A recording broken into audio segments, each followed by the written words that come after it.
In this episode of the Awareness Angle interviews, I talk with Terry McCorkle. Terry is from PhishCloud, and PhishCloud are here to basically disrupt how we simulate phishing. They don't simulate phishing. It's about real-time protection. This conversation is really, really interesting. He's a red team veteran. He's protected critical infrastructure, and that's led him on the journey to rethink how we educate people on the risk that phishing brings.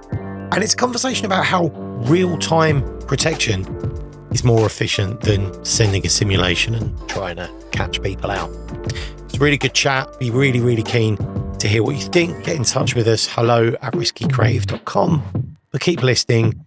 And here is me chatting with Terry McCorkle on why we maybe need to think differently about phishing.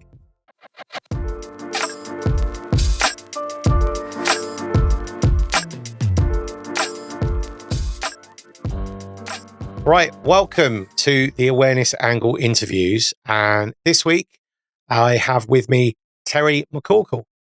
Terry, why have I invited you here to talk to me today? Well, and we're here to talk about phishing, and specifically, I am really pushing to change the way that the industry is approaching phishing. A lot of simulations and things are going on that I believe are counterproductive, and I'm happy to share some experiences there and talk a little bit more about the phishing simulation and awareness industry. That's excellent. You know, when you get a room of awareness, more than once I've been in a room full of awareness professionals, like meetups and catch-ups and stuff. And phishing is the one topic that ends up getting talked about. No matter what the agenda is, phishing will worm its way in there somewhere. And there's a real mixed bag, a real mixed take on phishing. Like even today, there was a CISO I was speaking to that was like, oh, phishing doesn't work. Does phishing work? Well, phishing works from an attack perspective, absolutely. Yes. From a phishing within the organization as a simulation in order to try to train people. Yep. It has multiple effects. Yes, it teaches people some additional awareness. It teaches them to be more cautious.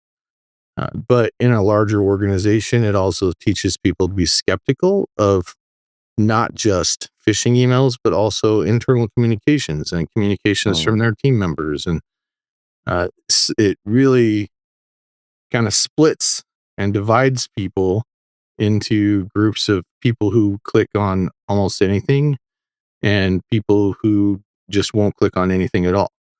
So there's phishing simulations is a subject that I'm actually passionate about changing. We've got an industry that focuses on people being the problem. And after years of being a red team member, leading red teams all over the world and performing phishing attacks, I can tell you that it's not something that an average person that is targeted with a sophisticated phishing attack can actually detect. And so as you build on what the phishing simulation culture is today, and that is, phish people over and over and over again to try to get them aware, it can have some negative effects as well. So that's the big reason that I'm so focused on making sure that we're changing the approach to phishing is because of what I saw as that red team member who phished people, got into networks, and was able to compromise them. So happy to dive more into that. Yeah, I was going to say, so right now, just to give some context of who you are, because we've spoken a lot about phishing, you represent a business called PhishCloud? Correct. And PhishCloud is a provider of simulated phishing? Not just simulated phishing. So we actually created a platform that helps users be able to detect phishing in real time. What I realized was that solving phishing required more than just awareness training and doing the phishing simulations. We actually need to provide people real-time data. The data is available. We know we have a pretty good idea of what's safe and what's not safe on the internet from a consensus perspective, and any outliers can be flagged. But essentially, our approach is to take all of that intelligence that traditionally lives in a security operations center or lives, with the analysts, compile that and be able to provide that in a real-time highlight to users, to let them know within about 1.5 seconds whether a link is malicious or not, or questionable, and start really looking at it as, what is the confidence level of what that person is looking at? Is this phishing or is this not? So I believe the industry needs to get much more real time and looking at the data of what's actually getting to the user, where it's getting to them from, not just email, but social media and search engines and browsers and all of these areas that people are presented with links that could be malicious, and actually help them, teach them. And as you identify what they've seen and what they've been targeted with, you can now do directed training, or really train them on with a knowledge set instead of just a general awareness. The training is immediately relatable because they've just come from it. It's like something happens and then you're immediately trained on that. Exactly. And it's about what's just happened, which makes it relatable, which makes it more relevant, which makes it more impactful and more memorable. Correct.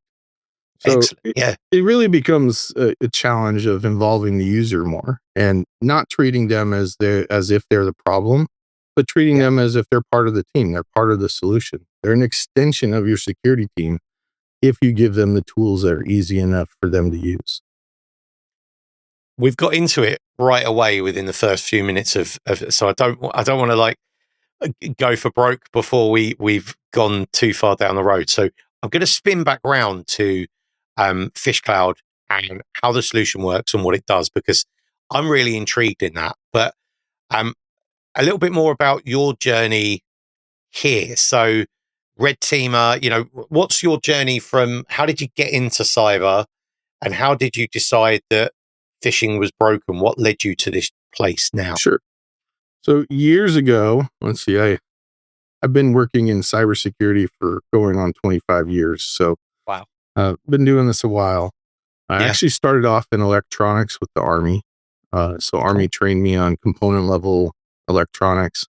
That worked into telecommunications and IT jobs. I was an administrator of networks early in my career. And then I discovered there was a Air National Guard squadron in Washington that did information warfare. So I took the jump for that, joined a network warfare squadron, and actually got to become a red team member and go through the training, and ended up traveling all over the world to do missions, attempting to hack in military installations as well as other state organizations and things of that nature. So as I was coming through that, we always used phishing to get in. It was the number one way we got in.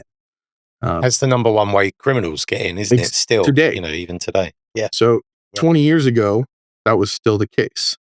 Back in 2004, we used phishing all the time. And it just has progressed and it's gotten more sophisticated, and the hacking tools that are out there, the phishing kits that are out there are very sophisticated today. So a lot of those techniques that we used to write to perform these attacks are now widely available and free to download. So, but back to where that really led to is I was doing red teaming. I actually spent quite a bit of time in critical infrastructure and working on critical infrastructure projects in things like rail and cyber fusion centers and things like that. So I got some experience at Splunk doing data analytics. I had experience in network monitoring and worked at major companies on their CERT team, so actually responding to events. So I've had a good combination of experience both from the attack and the defense side. And that's really where PhishCloud came from, is I was out talking to world leaders about securing critical infrastructure. And it kept occurring to me that 80% of the attacks that were happening in critical infrastructure were actually coming from phishing. So while I was really interested in helping protect the devices and getting and helping patch and make sure that they had secure OT environments, I realized if we don't solve phishing as an industry, we're not going to secure these environments and we're not going to secure our networks. I love that you've ended up working in a very human problem, because given the exposure you've had and where you've worked and the technologies you've played with, essentially you've been using, you could have ended up anywhere, right? But you've come right back. And this is something I'm obviously passionate about as an awareness professional for over 10 years. You've come back to the source and gone, this is a human problem that we need to fix. And so you could have created anything, you could have created a Splunk plugin or an analysis tool or something like that. But you've come to the human side of it. And I think that says so much. Like, you should talk to boards of directors all around the world about how you could have done anything and gone for big technical solutions. And you've come to solve this very much human problem with a unique technical solution. So I think that's really good from an awareness perspective. I appreciate that. And I'll tell you, there were instances that really led to this. And I'm very passionate about solving it from the human perspective as well. Because even as somebody was doing phishing simulations, right? In my case, it was red team operations, but there were people along the way that were laid off or fired because they clicked on a phishing email and because it led to the simulated compromise of their entire network. And the challenge I had with that was that I was also in that person's email. And I saw him email the security team within 5 minutes, and they got back to him 2 days later. 2 days later. But and they told him to change his passwords, which he had already done. And he was very aware we were on his machine, but he didn't know what to do. And ultimately, that had a big that created a big change in how I was looking at this problem, saying, if the cybersecurity teams don't have time to respond to all these phishing emails and all of these phishing reports, which is what we're asking users to do, is guess. And the average user gets about an 8-to-1 false positive report rate, which means the security team's inundated with these things. So all it takes is them missing that one that was real, and it becomes a huge issue. So that's where, again, going back to the users aren't stupid. Users can be trained to be part of your defense network, but it requires more than just simple training awareness. And it requires actually, building those tools that are designed for the user to be able to use to make better decisions in real time. How long has PhishCloud been around? It's been about 7 years now. All right. It's interesting because if I go back about 8 years, when I first started doing awareness, we did simulated phishing, and everything was simulated phishing. It was like the one metric you could report on was your phish fail rate, on your simulated ones. And then over the last kind of 7 years, I think we've seen human risk, and we've seen an evolution of that. There was a big buyout where a number of the big phishing platforms got bought by big companies. And then people started thinking about it differently and started thinking about, maybe just sending simulated phishing isn't enough. And I think what we're seeing now is that human risk, there's a lot of platforms doing human risk. There's a lot of crossover. But what I think is that there's a few unique entities that are probably emerging and that do things differently, that aren't part of the herd. And to me, this feels like it's something that does things a little bit differently. So I was wondering why didn't you just simulate phishing? Why not just another phishing simulation platform that just does, sends out phishing, educates, trains? What made you think I need to do it differently? Sure. One was the experience that I had seeing people reacting to different types of phishing attacks. So most organizations will do a phishing simulation. It's bare bones. It looks like a phishing simulation. Users can easily pick it up. And I think the challenge there is they're balancing passing that audit that they're going to ultimately be, somebody's going to look or ask them at some point how you did on your last phishing test. And also not wanting to over challenge their users, because they know users can't make a decision on a sophisticated phishing attack very well. That said, while we don't create an automated phishing platform, we do red team phishing assessments, the true red team style phishing assessments, where we come in, do the OSINT or the open source intelligence research, and we actually find the vulnerabilities that an attacker would find for that organization out on the internet. We look for those individuals, and then we do phish the organization. But the difference is, because it's tailored, because it's personalized, and because it's actually targeted, we get much higher click rates than many organizations, right? Much higher percentages of people providing passwords or credentials. And we do it in a way that we can actually demonstrate what those bypasses would be. How did we bypass MFA? How did we trick the user into doing something through it more of a trusted channel, right? If we're sending it and it looks like it came from somebody they know, do they look at the email? Do they actually analyze it?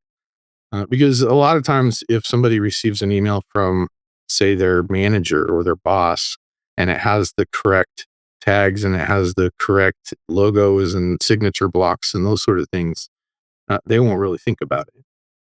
No. And that's where I believe we need to be realistic and honest about, how phishing is done and how the attackers are doing it versus how the simulation platforms are doing it. The other thing that I realized in looking at that is, when you help the user, when you're where they actually live in the browser on the desktop, you get those metrics that you're looking for.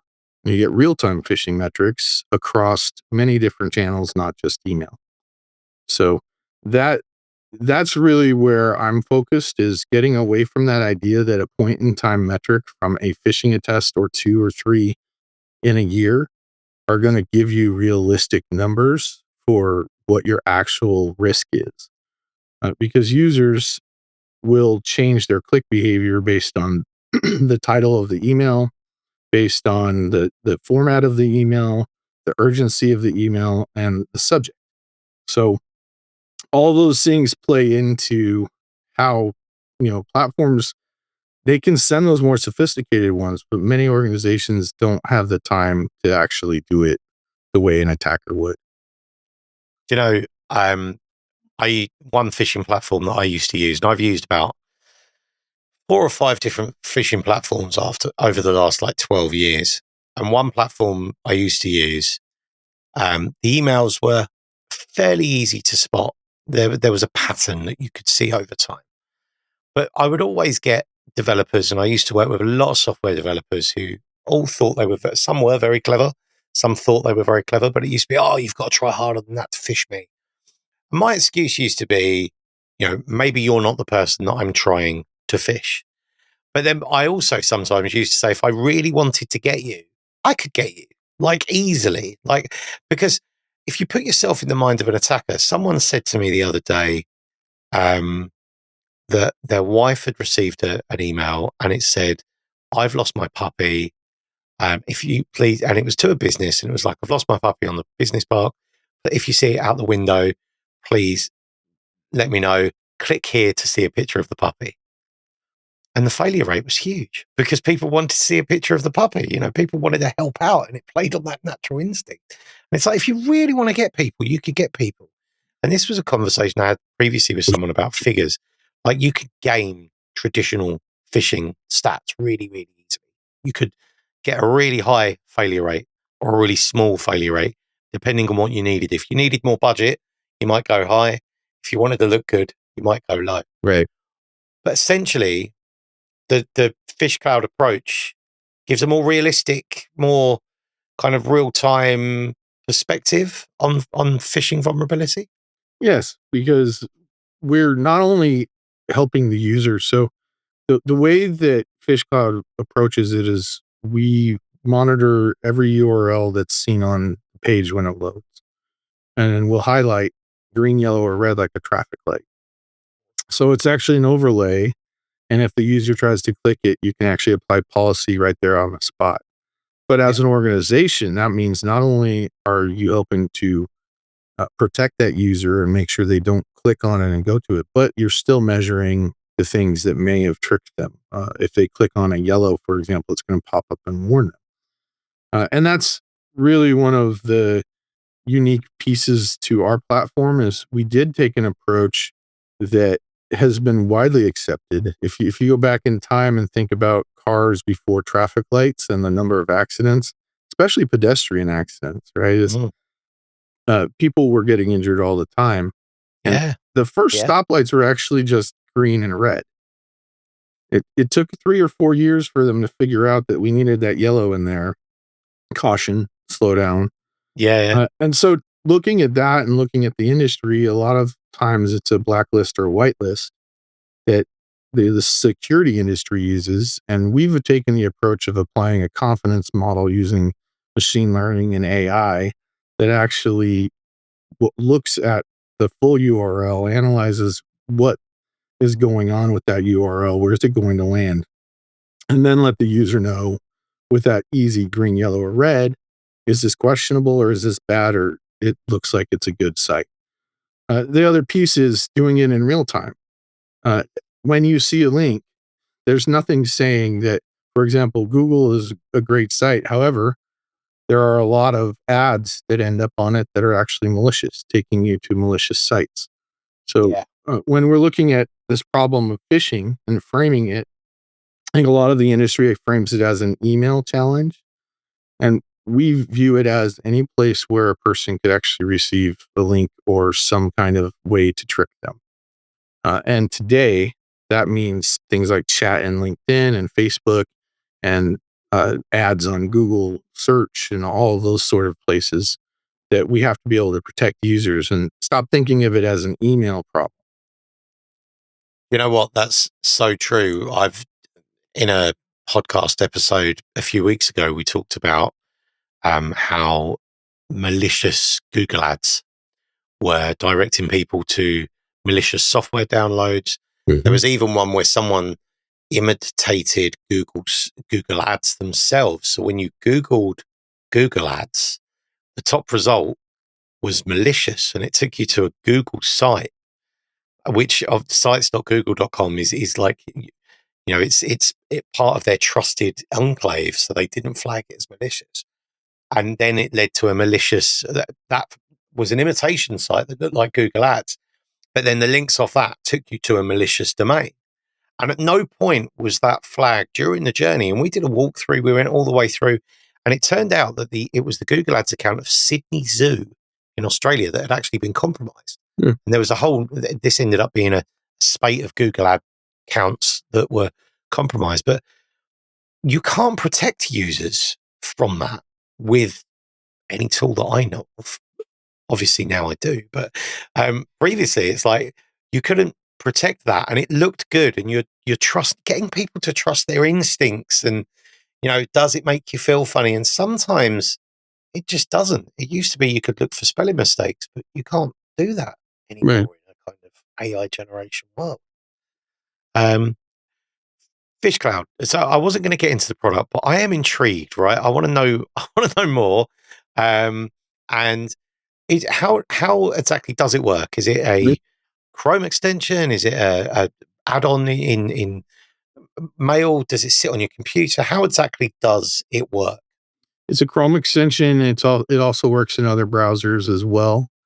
And essentially what we do is for major sites such as email, search engines, things of that nature, we provide the real-time highlighting. We're always monitoring and attempting to block any URLs that come across as malicious. I think where we're really different is that we are actually looking at that link in real time. So when we see it, it goes into our back end, which takes about 1.5 seconds to analyze it, determine if we've seen it before, when was it registered. There's a lot of different components that we're looking at.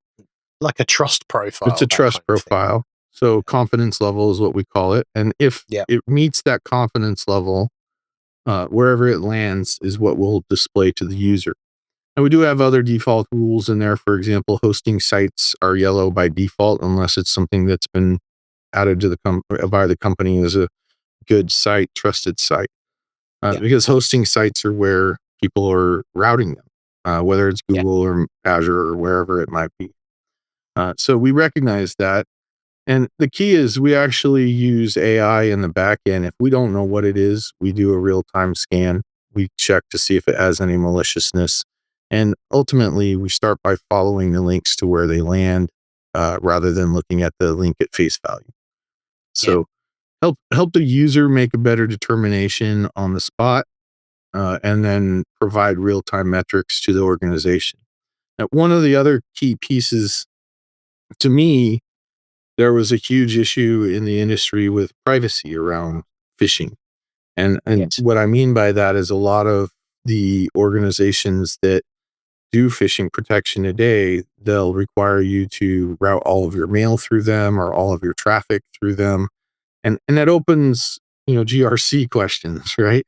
You got I was a victim of this. So I tried to bring in a leading phishing platform into an organization and got all the way through the process. And then the chief legal counsel rejected it because of the access and permissions that platform needed. It basically needed godlike permissions to mailboxes. It was like, I'm not giving them that. They're not having that.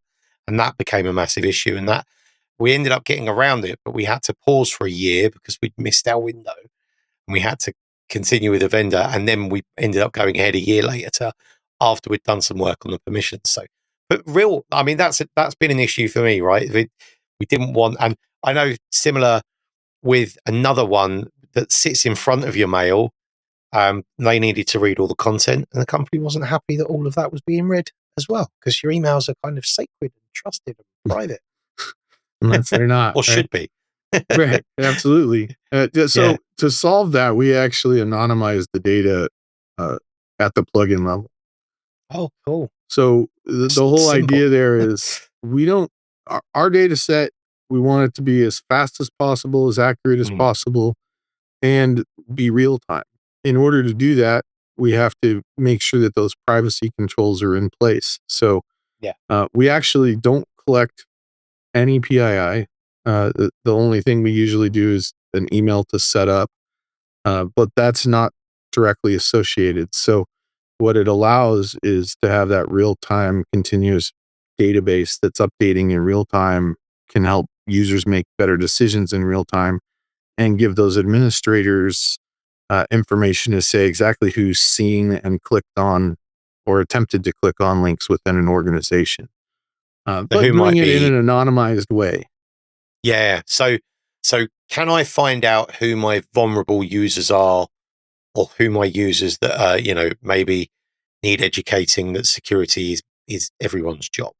Can I see who they are, or are all users anonymized on the platform? You can absolutely see that. As an administrator, you get access to the logs, and you get access to the details. Yeah. So I could see that Terry's been clicking on a lot of ambers. Exactly. Maybe Terry needs a little bit of education onto the risks that an amber may present. But we just made sure we did it in a way that's GDPR and CCPA compliant, and it actually checks those boxes. Yeah. Yes, of course. Of course. How do you educate the users? So other than if I go to a web page, I see an amber link, see a red link, I click on it. What does that experience look like to me? There's a couple ways we can do that.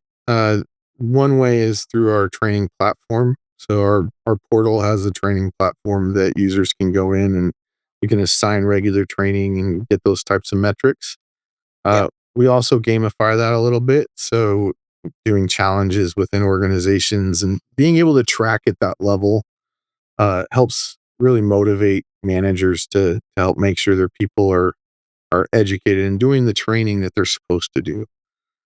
Now, in addition to that, if we see, or when we see a situation that the user hasn't been trained on or that they may have just received, we can also pop that up in the browser and deliver the training on the desktop. So that's the real goal here, is to make it so that it's so seamless for the user. They're not having to log into a portal. They're not having to go out and do the regular compliance training. It's something that can pop up and they can watch a 1 to 4 minute video right there in their browser. I'm not a fan of regular compliance. Well, it's funny you call it compliance training. I'm not a fan of annual security awareness training because for me, it doesn't bring around real lasting behavioral change. Would you say that your tool, for example, or have you got clients that have used your tool instead of annual compliance training tick box? Yes, this person sat through 7 minutes of training. They are now educated and secure. Have you experienced that yourself, or have you got clients that have made that switch over? Absolutely. Yeah. Some of our largest clients, thousands of users across the world. We operate in 12 different countries and 17 languages today. And the real key there is, working with them to make sure there's no excuses why they can't do that training. So for example, it's all translated into their the appropriate languages for the people that we're trying to train.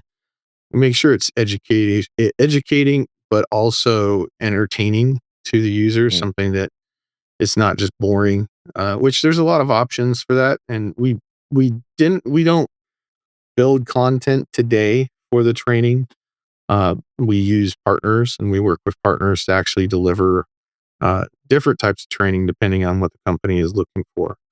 But really our key is to make sure it's customized for the organization and give them those tools they need to make sure that it's matching their culture and their security culture and where they're trying to go. So I think from a company perspective, when you're looking at how you launch a training program and how you run a training program, some of the keys for us is making sure that they're not having to spend a ton of time actually working with that. So like we've taken our customers from spending a full-time person like 2 days a week to 15 minutes a week. In and they're able to have metrics and pass their audits. So it's really just trying to take that human approach, whether it's the security team or whether it's the person on the endpoint, right?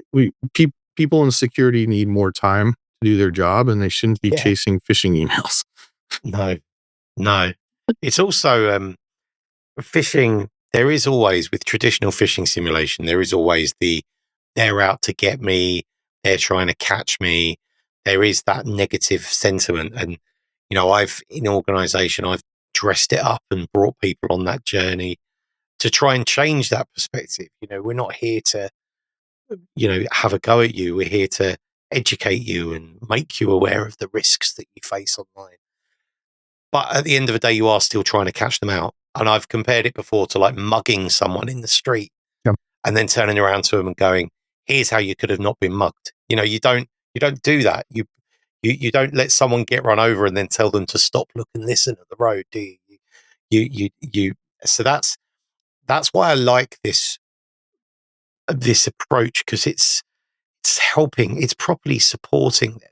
I mean, has feedback from customers been good?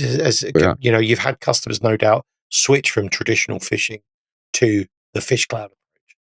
Oh, absolutely. Yeah. Some of the major platforms that are out there, I think one of the big areas that we excel there is in the customization.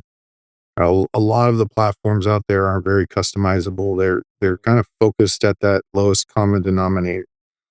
And that's why we don't have phishing simulation built into the platform. We have it as a service that can be done, but we're going to do it the way that an attacker would do it.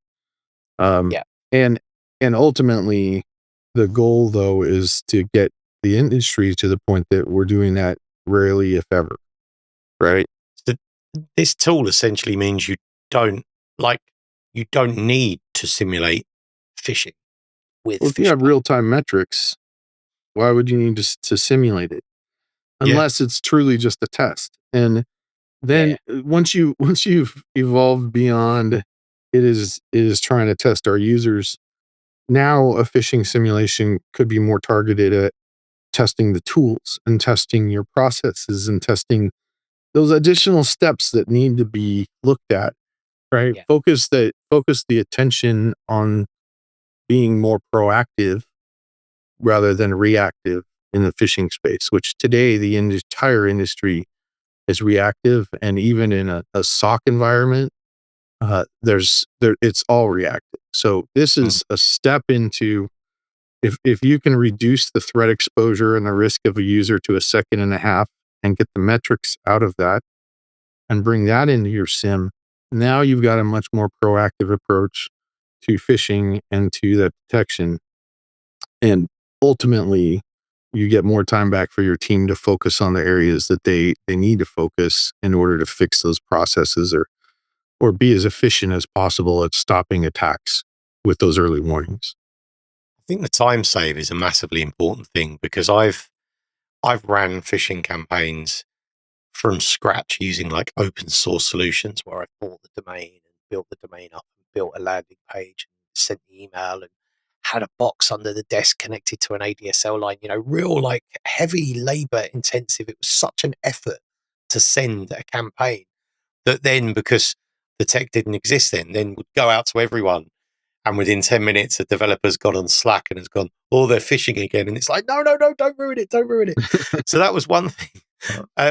But then to the other extreme, I've had a phishing platform and I've pressed launch on a staggered delivery and then just left it, and then I've got on with other stuff. But what that's meant is that I've neglected phishing, because for a phishing simulation to be effective, it does require input. It does require nurturing and tweaking. But both of those scenarios, neither of those is ideal, because one, it just was a waste of time and money, and the other one took way too much time. But in this situation, I can effectively educate my people on the risk of phishing and it not take lots of time. Exactly. Which I think is really, really good. I appreciate that. We're very excited for what we're doing. And I'm still really passionate about the control system world and defending critical infrastructure, because, we all rely on that to live the lifestyle we live. But ultimately, phishing is, to me, the largest problem in the security industry today. And it's not because of the users. People are people. Back,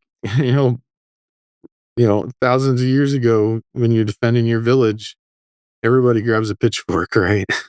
That's, to me, we, rather than alienating, as you talked about earlier, we need to bring people into the problem, into the solution, and continue evolving in that way.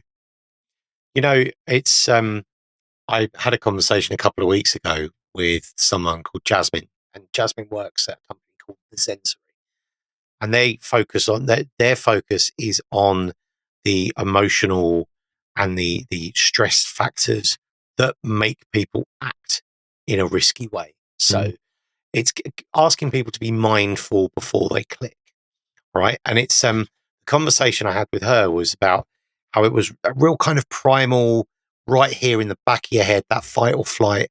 It's the minute you've got some fear, you read an email and it's got a little bit of fear or a little bit of an emotional trigger in it, you start not thinking straight, and that's when you're at risk. There was a BBC News reporter called Nick Robinson who fell for a phishing email. His Twitter account, he lost control of it for a couple of days. And he'd done all this training. He'd done everything that was asked of him, but he was under pressure. He felt panicked. So he clicked the link in his email. Now, I'm guessing that if that link would have been amber or red, that would have added another barrier to that and would have made him stop and pause for thought and question his actions rather than just going for it. So, yeah, that's you've been in the cyber industry a really long time now. You've probably seen it change hugely. I've I've been here 10, 12 years and I've seen it change hugely. Is there anything that's currently keeping you awake or that you think is going to be the next big thing? Everyone thought it was AI. It might be AI. What do you think the next is? Is there something that you're like, oh, I need to keep an eye on that? That's just itching me a little bit.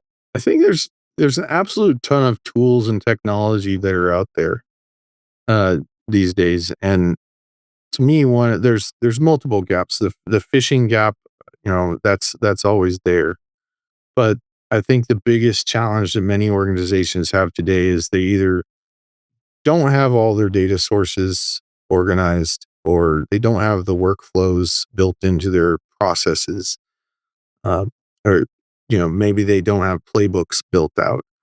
So I think from an industry perspective, it's going to be about making sure that we can understand and process the data that's coming off of all the different systems that we have, including and bringing in the correct logs, the actual metrics for what's going on in phishing, the actual metrics for what's going on in your Defender environment, but bringing those together into a cohesive picture and organizing your data with the workflows to make sure that people aren't wasting their time.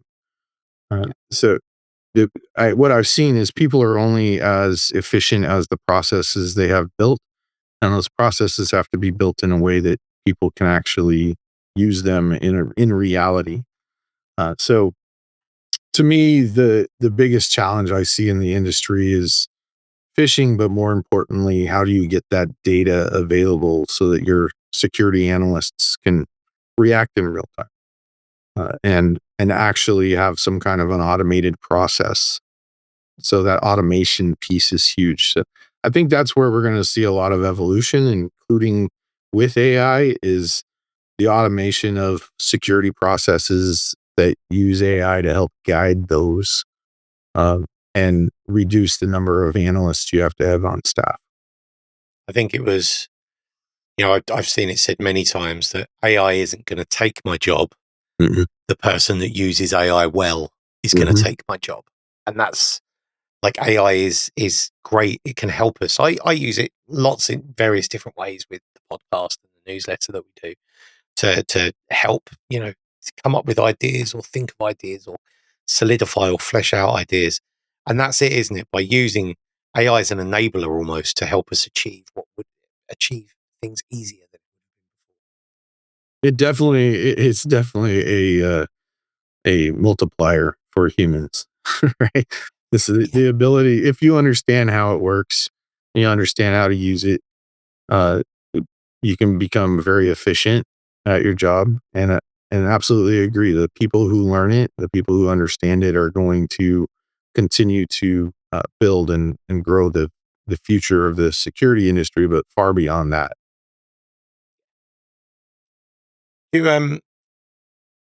I've often said that the human problem, and I don't mean to call humans problems, the people problem, the problem that people bring to a business, and nearly all businesses need people, right, to work and operate things. But those people are fallible. They are vulnerable. Um, I've often said that there's not an off the shelf solution for that problem. Like, if you go back 10 or 15 years, it used to be, right, I'll have an AV, please, and I'll have a phishing platform. Maybe not even a phishing platform, but it used to be, I'll buy Norton or Symantec, and that will protect me, and then I haven't got to worry about anything.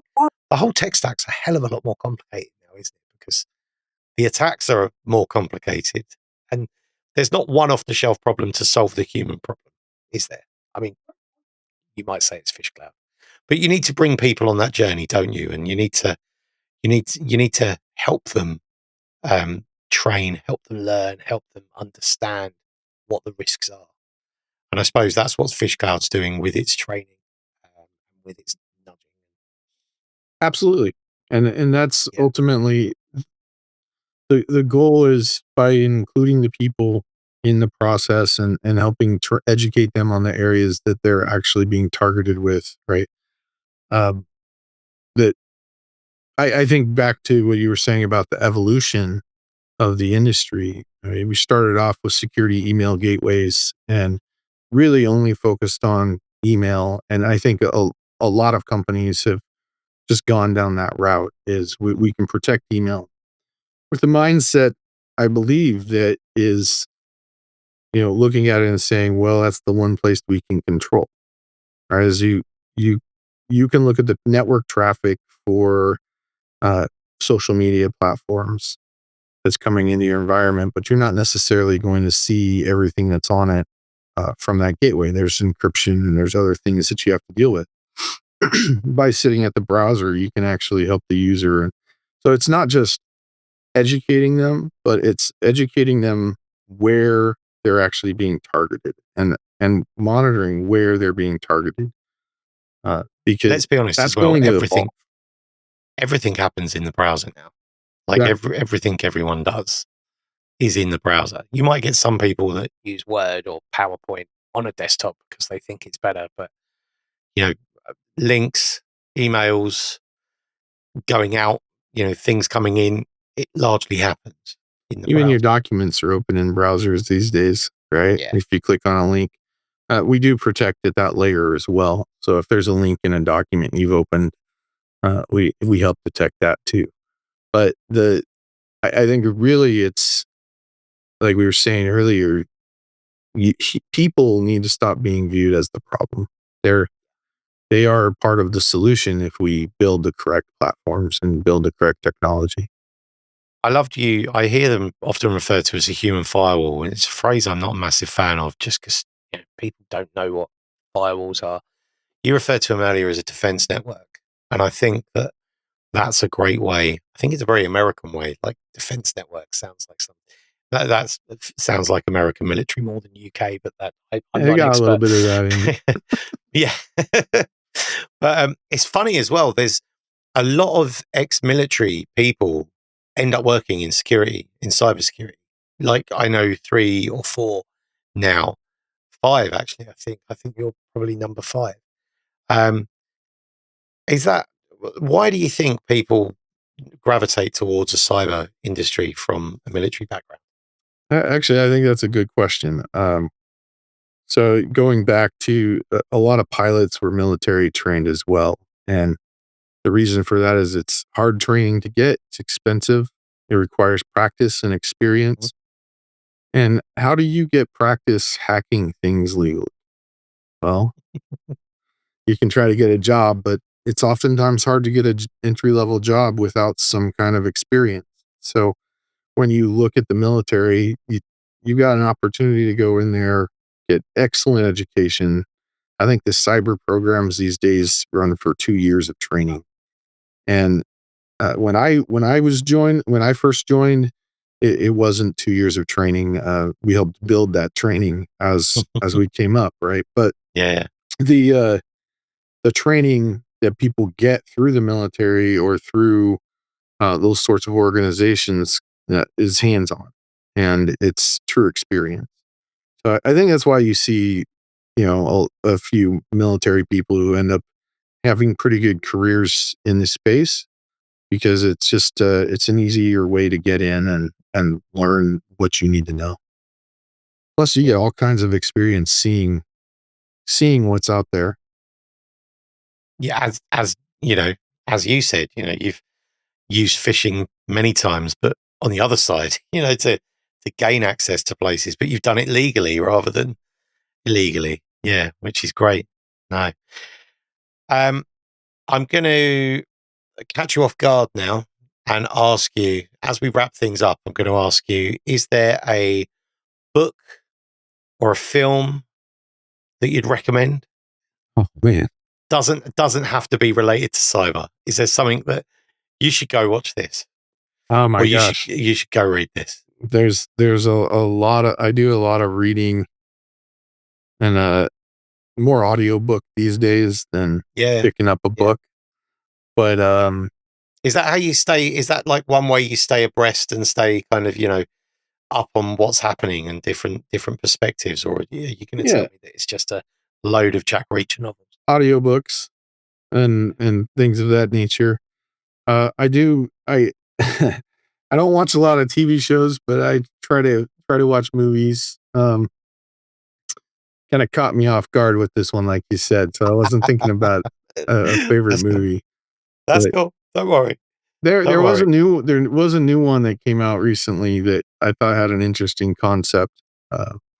It called Layers, and all right, it was I don't want to give big spoilers, but essentially the idea is, if because we're getting into AI and it's so interesting, and the idea that we can create a virtual world. So how many layers of virtual worlds could you possibly be living in? Oh, wow. This is the concept. And to me, that sort of stuff is interesting and fun to think about. That's a mad concept. I tell you, just on an aside, on films, it was only about 5-6 months ago I watched Sneakers again, the Robert Redford film from the early mid. So much of that film is still relevant today, isn't it? It was forecasting, wasn't it? Oh, God. I went into it expecting it to be really, really dated. But the social engineering, the hacking, the like everything, it was like, wow, that really, things haven't changed because the old ways are often the best ways and the most effective ways. Absolutely. Social engineering is still, it's probably the oldest form of protection that we've needed, right? I mean, it's snake oil salesman and everything else that used to be back in the day. It's the same kind of thing. Now we've just got different mediums to do it over. Yeah.